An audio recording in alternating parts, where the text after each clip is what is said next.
All right, folks, I am Major General Jim Poss, U.S. Air Force retired, coming at you from Xponential 2022 in Orlando with Inside Unmanned Systems magazine, and we got a real treat for us today. We've got Christian Ramsey with uAvionix, and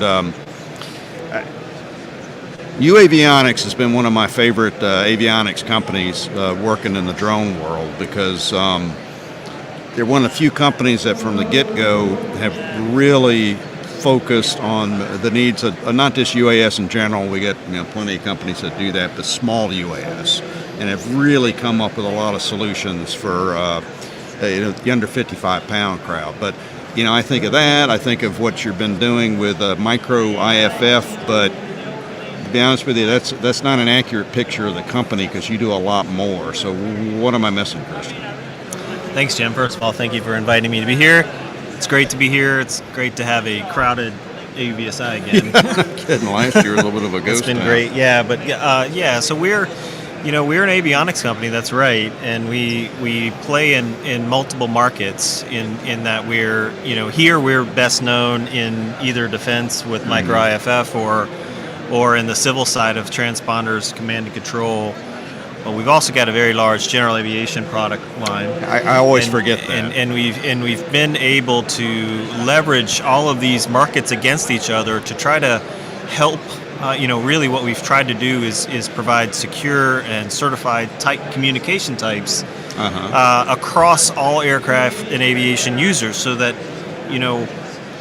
the more we can make all aircraft, whether it's manned or unmanned, cooperative, meaning they're talking to each other, the less we have to rely on less reliable methods like detect and avoid radars or camera-based systems. Which do not broadcast your GPS. They've all got challenges with them, and they're great technologies, but they've all got challenges. So the best way is to broadcast to everyone around you, where you are and where you're going, and so we've been able to leverage multiple technologies in that space across manned aircraft and unmanned aircraft and defense aircraft. Well, yeah, I got to admit, I when you say uAvionix, I immediately default to either what you're doing in IFF or the ping quarter-sized transponder. But that's not, you didn't really get your start in that. You got it with general aviation, really. Well, we first invested specifically for the drone market. We did. We were all about, for the first. Our business pitch, in our first VC investors was ADSB for drones, right? Mm-hmm. From there, we expanded to include GPSs, GNSS receivers, and only then did we say, look, there's an opportunity in general aviation. So we spent... Really? Yeah, okay. So we initially invested in unmanned systems, realized there was a shorter-term market in general aviation, which effectively allowed us to keep funding ourselves for a number of years, and then now we've pivoted. I won't say we pivoted away from general aviation, because some folks only know us as general aviation, depending on what show we're at, right? But we've been able to bring our development and R&D focus back to unmanned systems in the past year and a half. I'm fighting the urge to go immediately to your micro transponders, because I'm Air Force, and I just think that's amazing stuff. But describe the range of products that you got on the civil UAS side. And why you're special compared to your competition. Sure. So ADSB is a core technology that broadcasts your location. Mm-hmm. That gets paired with a transponder that responds to secondary surveillance radar. Right. Those are two technologies that are useful for some types of unmanned systems, but not all, depending on whether you're flying in controlled airspace and communicating with air traffic control. In addition to that, we've got GNSS, GPS receivers, command and control radios, both in the air and on the ground, command and control networks that link all of those ground-based systems together and manage that as an entire network along a linear infrastructure, for example, and receivers as well for detect and avoid capabilities. We've got very small chipsets for ADSB, so if you're not broadcasting your position, you, as a drone, can see the aircraft that are around you that are broadcasting their position. And we're shipping literally hundreds of thousands of those. So most drones out there are equipped with ADSB receivers for avoid capability. Christian and I first met each other on the remote ID ARC. Yeah. Shit. Probably shouldn't have said that over the radio, but 4 years ago? I don't know. Yeah, something like that. Long, But yeah. both of us were a little professionally disappointed in the remote ID side because they didn't pick ADS-B as one of the methodologies. But I know you've reviewed the BV law, Beyond Visual Line of Sight Aviation Rulemaking Committee report, and it sure looks like industry is calling out the FAA that maybe they'd made some mistakes in not allowing ADS-B for drones. And well, I'm happy by those recommendations because it does indicate that ADS-B is a key technology. Now, they're not advocating for ADS-B out on all those drones, right, but they are saying ADS-B on those manned aircraft that are flying at low altitudes that may not be captured by the mandate of Class ABC airspace, right, but the helicopters, the crop dusters, right, anything that's going to fly low altitude, they are indicating that there should be some right-of-way preference given to those aircraft because they're doing a responsible thing by letting themselves be known, and that, by inference, forces unmanned systems to have that capability, or not forces, but encourages them to have that receiver capability on board. Well, and that's important. So ADS-B has been mandated within the ADS-B veil, which is general aviation only has to have ADS-B if you fly in Class A, B, and C airspace, around airports. But the interesting part about the ARC is they're saying that if you're a manned aircraft and flying below 400 feet, Class G airspace for the most part, you have to yield right away to a drone if the manned aircraft does not have ADS-B, which, to be honest with you, is where most of the risk is. That's where most of the risk is, and honestly, probably almost impossible to yield that right of way, which is equipped with ADS-Bs because they can't do so, right? So, that's maybe the FAA is backing into what we thought. We'll see if that expands. Okay, all right. So enough with the civilian stuff. Let's get to what I really want to talk about. So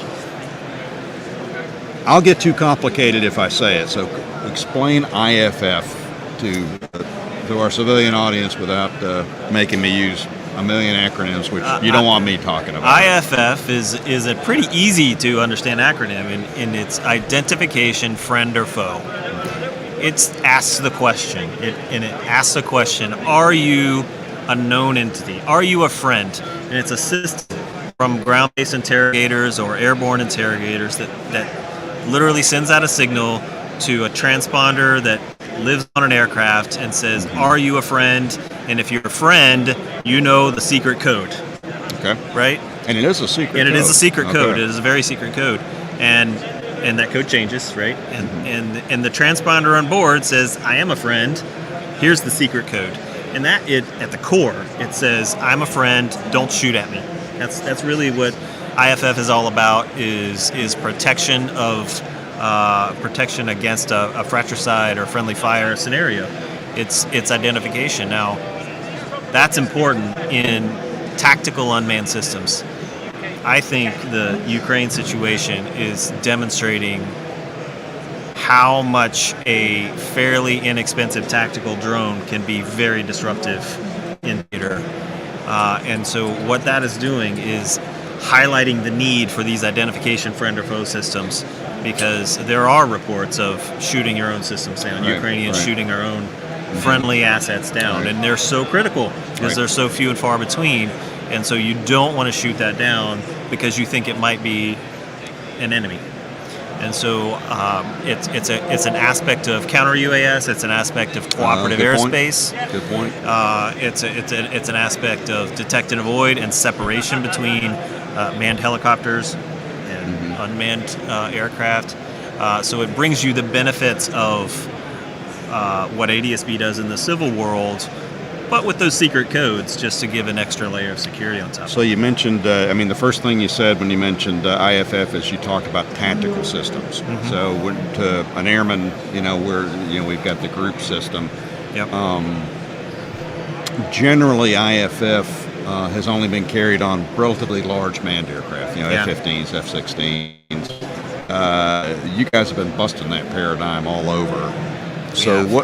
what is the smallest class of UAS do you think you could realistically carry one of your products? Well, physically, we're not restricted by. I mean, we could physically go on a Class 1, Really? a Group 1 aircraft. Okay. We're less than 90 grams. The KIV component, especially with the new KIVs What's a 79. KIV? Sorry, the KIV is the super secret code holder. Okay. Right. So your transponder communicates to another device that holds that secret key. Okay, so you have to have both. And so you have to have both encrypt. in order to Gotcha. communicate. Now the big ones that go in the aircraft that you're used to, right, have that internal. But when you're breaking it down But into define big. How big is a manned aircraft? Normal Mode 5 about IFF? 12 pounds. About 12 pounds. I mean, and so we're talking. Yeah. About So like this. we're talking a big shoebox, a boot box. And so we're down to. I wish I'd have brought one. We're down to 90 grams, right? So it's. And how big is that? And, I mean, and that's about a 3.5 inches Wow. long by 2 inches wide, about a half an inch deep, wow. right? So, Okay. a stack of a business size, right? Right. So, yeah, I forgot where the question was going with that. But Now, well, we were comparing the two, and Yeah. could you tell us a story of how you developed this system? I mean, the Army and Navy really reached out to you, they did, not the other way around. Yeah, they did. There's been an active. This all started with the programs called SBIRs, Small Business Innovative Research Yeah, great Programs. program. And these are R&D programs that Defense puts out to small businesses. Says, here's a broad challenge we have. Can you help us solve it? And you're incrementally funded along the way Right. as you make progress. Or if you don't, you're done. There had been an SBIR out for a micro transponder, IFF transponder, since 2014, funded Wow. by the Navy. 2014, and they'd gone through, funded three proposal providers to help solve that problem. Over time, one fell off, two continued, still didn't make a lot of progress. We were not involved at this point. Back in 2019, one of the primes on that program called R-Cubed Engineering, who's our partner on this R-Cubed product, Engineering very well. reached out to us and said, we're still struggling with this, right? After 4 years, we're still struggling. We've seen your success in the civil market. We think you could help make a difference, right? And that was mainly because of the pink. And that was mainly transponder, because which of is- the swear to gosh, it's about that big. the civil certified transponder. So not only can we make it small, but we know how to certify it through FAA. Maybe we could do something in this defense space and certify it as well. And so certainly we were intrigued. We knew of some efforts out there that were not going very well. We thought we had an architecture that would support that. Took us about 16 months to Really? Yeah, it Okay. took us about 16 months after 4 years of trying. It took us about 16 months to get that done. Now we had that core architecture to build from. So part of that IFF system is the civil system, which we already had built and certified. So we really just had to focus on the additional Mode 5 capabilities. And I mean, it's one side. You guys are experts in all the FAA stuff, but you encountered a whole different set Very of different. regulators with that. Could Very you kind of explain how? Well, I guess it's not just the DoD; it's NATO and all of our key partners. I mean, because obviously we don't want somebody operating an IFF system that's going to put a bad code out. But apparently, that is a complex system to comply with. It's very complex. I mean, from a transponder and certification perspective in the FAA, theirs is a trust but verify method, right? You do all of the testing and produce your test reports and state as a manufacturer that you've met these requirements, and you work with the FAA along the way, and they spot check you, but for the most part take your word for it, right, in your test reports. When you get to DoD testing, you've got a DoD representative sitting right next to you, and you are starting on page 1 with item number 1, and you're working through every test in a very big thick book to prove that you've got that acceptance. So roughly, how long did it take you to get your first? What is it? AIMS IFF. The first AIMS testing event lasted about 2.5 weeks of 10-hour days. And then there was a series of weeks of follow-ups and explanations and a few analyses, and it took a couple more months, right? So overall, it took from the time we call it entered into testing to the time we received the certification letter was probably 3 months. Wow. Yeah. So we've been talking a lot about the group ones, the very small under 55-pound UAS out here, but let's not lose sight of the fact that it's capable in other aircraft. Now, you have a new model that's undergoing AIM certification now. What's your intent with the new one, and what is it? So the first one, which we internally call the ZPXB, that's the small one. Right. It has a single antenna, which is allowable for an unmanned system, but it is not allowable for a manned aircraft. The next one, which we call the C model, the ZPXC, is a little bit higher power, and it does have 2 antennas. And in the transponder world, we call that diversity. We stick an antenna on the top of the aircraft, and we stick one on the bottom of the aircraft, and that gives you a good spherical RF. I mean, it's an aircraft, so Right. you're constantly banking, You're, and you you're don't banking, want your you're not antenna getting masked. blockage, Yep. and Okay. it's not really a factor for, call it, Group 3 and under. Right. But if you want to address a Group 3 plus or 4 and upward, and especially manned aircraft, then you're going to need that. You're going to need that diversity system, and you start to get integration into other manned aircraft types of systems like TCASs and ACASs and things like that. Right. And so that's where the product line is going with the C. So the new system, bottom line, could you put that in an F-16 or a C-130 or? Eventually, yes. Right. Wow. So, but we're probably targeting, who we've spoken with that are most interested in that system are helicopters. So, they're just so they're very swap conscious as well, right? So, future vertical lift, things like that, where the next generation of light helicopters, and they seem to be showing the most interest. So are you getting more interest out of developmental aircraft, or you're getting interest out of existing aircraft that want to retrofit, or is it really both? Because I prejudice towards working with developmental aircraft, but that's not exactly true, is it? No, most of the interest today comes from, it depends on what you and I might classify as developmental aircraft, right? So the next generation of the shadow aircraft for the Army is called the Future Tactical UAS System. Familiar with the program. Lots of competitors out there, many of them in this room, for that system. And they're Group 3-ish types of aircraft. But you know them like the Martin V-Bat or the Textron Aerosonde or the Arcturus Jump 20. If you classify those as developmental aircraft, that's where we're getting the interest, right? So there is a hard Mode 5 requirement on that Future Tactical UAS system. They've been flying that aircraft for some time, but now they have a new requirement to get it integrated into. Well, but you're also getting interest from existing aircraft too. Yes, we are. So Can you say that, or is that a? No, we are. Okay. We're going through integration and what's called 1102 and 3 certifications on the RQ-21A. Okay. In the Navy. In Situ's Blackjack. platform. Yep, that's in Situ's platform.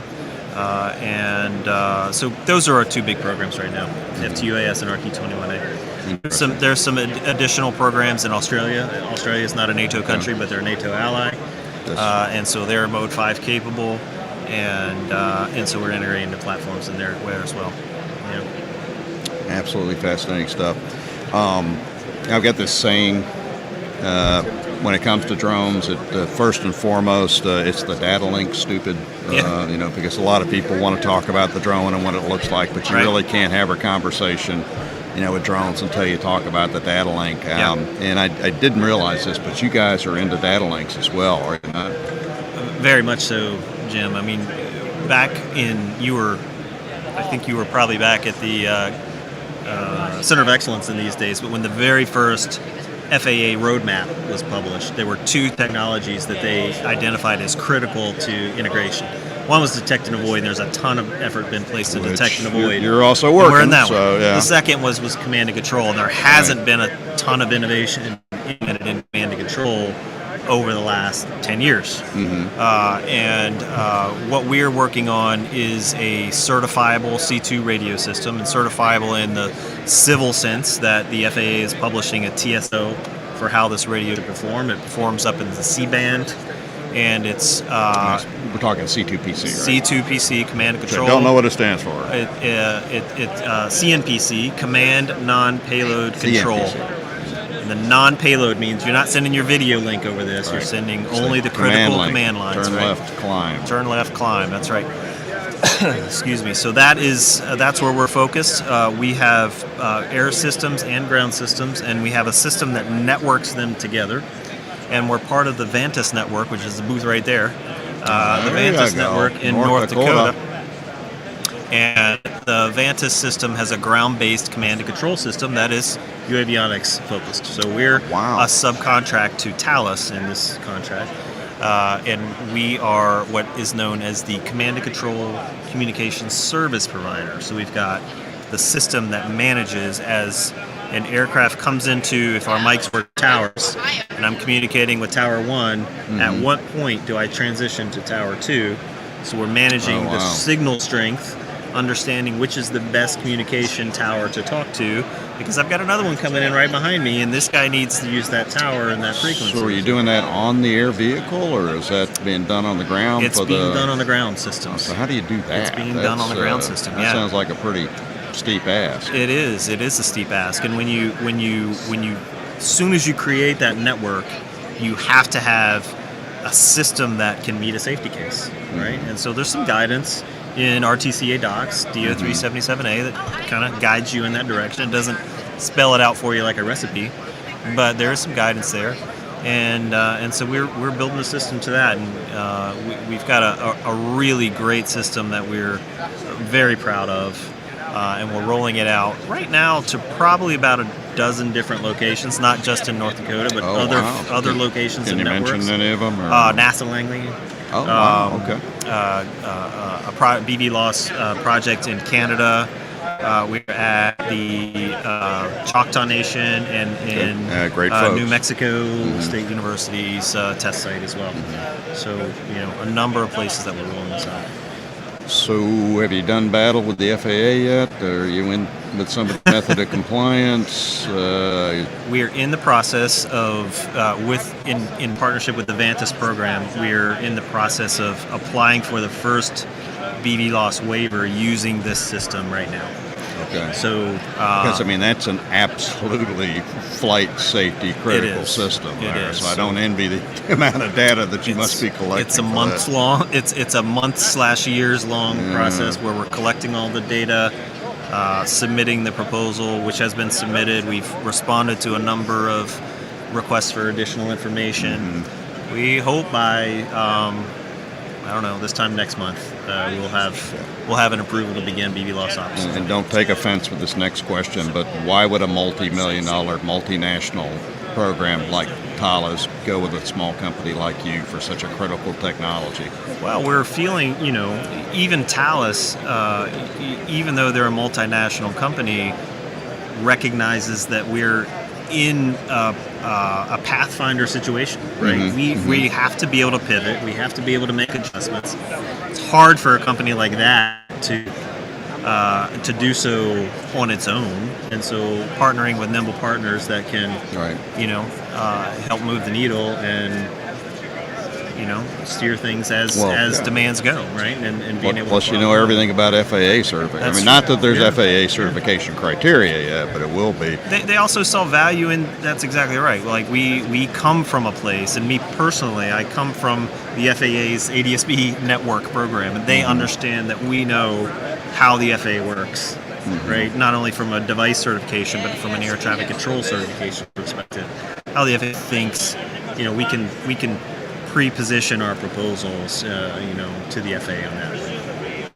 Yeah. Okay. All right. All right. So, Christian, we're coming towards the end here. Did we miss anything? Is there anything else that you want to educate the public on? I know that we have InsideGNSS receivers. We also, one thing we didn't talk about was TSO certified GPS receivers, a key component to BV loss navigation. Both from an autopilot's perspective, from a transponder and ADSB perspective. It's incredibly important. It's about the size of a 50-cent piece. Like everything we do is tiny. But you have a lot of full coinage-related sizing FAA here. certification, so important to that audience, and I wanted to give that a shout. Oh, way cool. All right, folks. Well, Christian Ramsey, uAvionix, a truly innovative company that moves very fast and stays very focused, not just on the large UAS program, but they're one of the few folks that spend a lot of time on small UAS. And we're talking pretty small UAS. So, Christian, thank you so much for your time, and look forward to hearing more from you in the future. Thanks for having me. Take care. All right. Thanks.